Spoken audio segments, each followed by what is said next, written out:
Hello बच्चों, कैसे हो आप सब। होप सो आप बहुत अच्छे होंगे और पढ़ाई भी बहुत अच्छी चल रही होगी। तो आज हम करेंगे exercise 1.3 of class 7 chapter number 1 integers. Last video में हमने इसके बेसिक कंसेप्ट्स के बारे में पढ़े था, है ना। बेसिक कंसेप्ट्स हमने पढ़ा था डिविजिबिलिटी ऑफ इंटीजर्स के ऊपर। तो उससे रिगार्डिंग आज हम क्वेश्चंस करेंगे। तो फर्स्ट क्वेश्चन है evaluate each of the following. तो इन्हें इवैल्यूएट का मतलब इन सबको आपने सॉल्व करना है। तो देखो सभी में डिविजिबिलिटी वाली रूल, डिविजिबल साइन आपको दिख रहा होगा डिवाइड का, है ना। तो आज फर्स्ट क्वेश्चन हम करते हैं सॉल्व। फर्स्ट क्वेश्चन में है, फर्स्ट पार्ट है -30 डिवाइड्स 10। जब हम इनको आप डिवाइड करेंगे तो कितना आएगा। 10 के टेबल में 30 कितने पे आता है, 3 पे, और एक माइनस का साइन है तो आपने भी माइनस लगाना है, ठीक है। बी पार्ट है 50 डिवाइड्स -5। ऐसे भी कर सकते हैं। और दूसरा तरीका क्या है, 50 डिवाइड्स -5। इनको आप कटिंग करेंगे, सॉल्व करेंगे, कितना आएगा, 5 10 50। तो यहाँ पे आएगा 10, एक माइनस का साइन दिख रहा है तो आपने भी माइनस का साइन लगाना है। सी पार्ट है -36 डिवाइडेड बाय -9। माइनस से माइनस कैंसिल हो गया, 9 1 9, 9 4 36। तो आंसर आ गया 4। नेक्स्ट है 49 को 49 से ही डिवाइड करेंगे, कितना आएगा, 1। एक माइनस दिख रहा है तो माइनस लगाना है, ठीक है। सेम से नंबर हो तो वो 1 पे ही जाएगा। Next part 13 divides -2 + 1। जब क्वेश्चन में ये चीज़ आ गई है ना, ब्रैकेट, तो आपने सबसे पहले ब्रैकेट सॉल्व करनी है बोर्ड मास रूल के अकॉर्डिंग। तो सबसे पहले ब्रैकेट सॉल्व करेंगे, माइनस प्लस माइनस, यानी कि इन दोनों को आपने माइनस करना है। 2 में से 1 गया 1, और 1 को किसी के साथ भी डिवाइड करते हैं तो आंसर इज सेम। और यहाँ पे क्या है, माइनस है ना, बड़ा नंबर 2 है, माइनस है तो इधर भी माइनस आएगा, ठीक है बच्चे। नेक्स्ट पार्ट है आपका 0 डिवाइड्स -12। जब 12 को किसी भी 0 के साथ डिवाइड करेंगे तो answer is 0। Next is -31 divides -30 + -1। तो ब्रैकेट आ गई। यहाँ पे भी आपने क्या है, पहले ब्रैकेट सॉल्व करनी है, -30 plus minus minus, -31 divides minus minus plus. तो इन दोनों को आपको प्लस करना है, 30 और 1 31। बड़े नंबर के आगे माइनस है तो यहाँ पे भी आपको माइनस डालना है। इन दोनों को आप डिवाइड करेंगे, -31 -31, माइनस से माइनस कट, और ये सेम नंबर है तो कितना आंसर आ गया, 1, ठीक है बच्चे। ध्यान से करना क्वेश्चंस को। यहाँ पे देखो बोर्ड मास रूल होता है, मैंने आपको पहले भी बताया था, बोर्ड मास। तो सबसे पहले है ब्रैकेट ऑफ, ठीक है। तो सबसे पहले आपको ब्रैकेट सॉल्व करनी है, then order, then division, multiplication, addition and subtraction, ठीक है। तो बोर्ड मास रूल के अकॉर्डिंग सबसे पहले मैंने ब्रैकेट सॉल्व की। सॉल्व करने के बाद जो आंसर आ रहा है वैसे वैसे आपको सॉल्व करना है।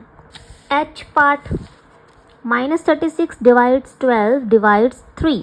तो यहाँ पे भी ब्रैकेट दिख रही है पहले, तो इसे सॉल्व करेंगे। 12 के टेबल में 36 कितने पे आता है, 12 3 36। तो यहाँ पे 3 आ गया, माइनस है तो माइनस लगाना है, डिवाइड्स 3। तो -3 को 3 से करना है डिवाइड, कितना आएगा, 1। माइनस है तो माइनस भी लगाना है। ये आंसर आ गया आपका। अब यहाँ पे देखो ब्रैकेट ब्रैकेट है तो पहले अपनी ब्रैकेट सॉल्व होगी। ये क्या है, माइनस प्लस माइनस, तो इन दोनों को माइनस करेंगे। 6 में से 5 गया -1। माइनस क्यों लगाया, क्योंकि बड़े नंबर के आगे माइनस का साइन है। डिवाइड का डिवाइड लिखेंगे, इन दोनों को करते हैं माइनस, ठीक है। माइनस प्लस माइनस है तो 2 में से 1 गया 1, बड़े नंबर के आगे माइनस है तो माइनस लगाएंगे। जब सेम नंबर डिवाइड करते हैं तो आंसर इज 1, और 2 माइनस है ना तो आपस में ये कट जाएंगे, तो प्लस का 1 आंसर आ गया, ठीक है बच्चे। तो ये तो था आपका क्वेश्चन नंबर 1 कंप्लीट हो गया। Now come to the question number 2। Question number 2 है verify that A divides B plus C is not equals to A divides B plus A divides C for each of the following value।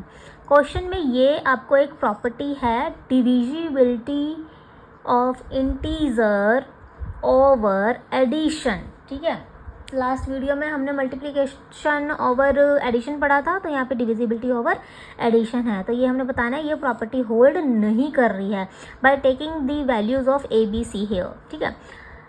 Now first part है इसका a is equals 12, b is equals to -4 and c is 2। तो बच्चे मैंने यहाँ पे question लिख लिया है। यहाँ पे आपको ए की वैल्यू, बी की वैल्यू और सी की वैल्यू पुट करनी है, ठीक है। तो ए की वैल्यू कितनी है 12 डिवाइड, बी की वैल्यू है -4 प्लस और सी की वैल्यू है 2। ये पार्ट सॉल्व करेंगे पहले और इसे हम क्या बोलते हैं LHS पार्ट, ठीक है ना, पहले भी बताया था। अब ब्रैकेट सॉल्व करेंगे सबसे पहले 2 डिवाइड्स, इन दोनों को माइनस कर दो -2, अब इन दोनों को कर दो डिवाइड, 2 के टेबल में 12 आता है, 6 पर माइनस है तो माइनस लगाएंगे। अब दूसरा क्या है आपके पास RHS ये है ना सारा, इसके अंदर वैल्यू पुट करेंगे। क्या है ये सबसे पहले लिख लेते हैं, A divides B plus A divides C। यहाँ पे A की वैल्यू कितनी है 12 है, 12 डिवाइड्स B की वैल्यू कितनी है -4 प्लस A की वैल्यू कितनी है 12 डिवाइड्स C की वैल्यू है 2। तो ब्रैकेट सॉल्व करेंगे, 4 3 12, माइनस है तो माइनस लगाएंगे, प्लस 2 के टेबल में 12 आता है 6 पर, इन दोनों को माइनस करेंगे तो आएगा 3, 6 में से 3 गया 3। अब ये दोनों आंसर सेम है, नो, तो हम लिखेंगे LHS is not equals to RHS। ये हो गया आपका फर्स्ट पार्ट का आंसर। अब सेकंड पार्ट करते हैं। सेकंड पार्ट में वैल्यूज़ ये रही, इसका लेते हैं हम LHS में क्या लिखा है A divides B plus C, इसमें वैल्यू पुट करेंगे। A की वैल्यू है -10 डिवाइड्स, B है 1 प्लस 1, -10 डिवाइड्स 1 प्लस 1 2, इनको डिवाइड करेंगे आएगा -5। अब RHS लिख लेते हैं। RHS की क्या लिखी थी value, formula A divides B plus A divides C, है ना। A की वैल्यू कितनी है -10 डिवाइड्स 1 प्लस -10 डिवाइड्स 1। अब 1 के साथ कोई भी नंबर डिवाइड करे तो नंबर इटसेल्फ ही आएगा ना आंसर में, तो यहाँ पे कितना आएगा -10 plus -10, -10 plus -10, minus minus plus, अब इन दोनों को कर दो प्लस, 10 10 20, माइनस का 20। अब बताओ क्या ये दोनों आंसर सेम है, क्या ये आंसर सेम है, नहीं है ना, तो हम यहाँ पे लिख सकते हैं LHS not equals to RHS। ये हो गया आपका क्वेश्चन नंबर 2 कंप्लीट। तो आज हम 2 क्वेश्चंस ही करेंगे, question number 1 and question number 2। कल हम करेंगे next questions of this exercise. अगर आपको क्वेश्चन समझ लग रहे हैं तो please like and subscribe this channel, और अपने दोस्तों के साथ भी ज़रूर शेयर करना, अपनी रिवीजन अच्छे से करना, ठीक है। Till then bye bye.